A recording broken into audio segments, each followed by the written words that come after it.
Today we're going to run through some advanced tips for the forehand throw. These are going to be things that are going to give you a little bit more power, a little bit more control, a little bit more spin that's going to take your forehand to the next level.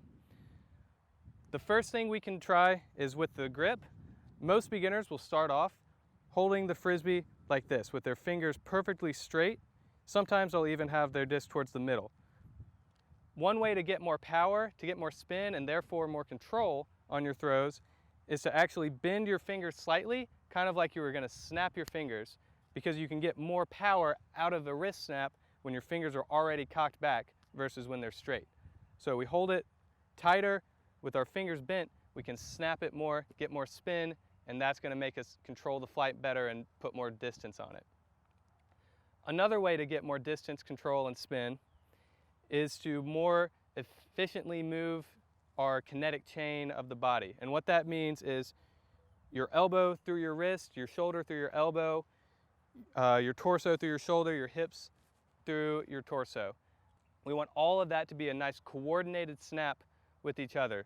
So you want to get kind of like a golf swing or a baseball swing. We want to drive our hips, so we're going to bend our hips back and we're going to step through and pivot through, and as we pivot and squeeze our glutes to thrust our hips forward, that same moment we're swinging our shoulder forward, swinging our elbow forward, and snapping our wrists together to really drive as much power from our whole body rather than just our elbow, our shoulder, or our wrist.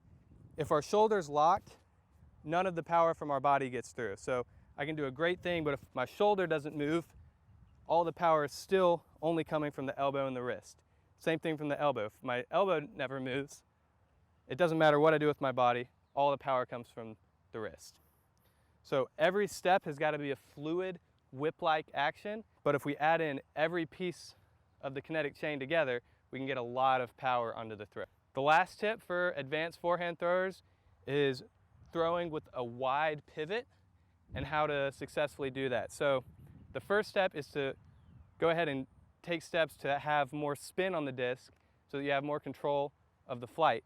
But then when you're actually pivoting, you want to lunge out while keeping a nice center of balance kind of in the middle. You don't want to lunge and be completely over this leg. You don't want to step out and be completely on your back leg. You want to be nice and balanced between your two legs. And upright with a nice neutral spine is going to give you the best way to control your throw. So you're not off balance, you're keeping that kinetic chain active even though you're lunging into a possibly uncomfortable position. So you get out here, I'm standing nice and upright, balanced, and I can still throw just as well as if I were standing.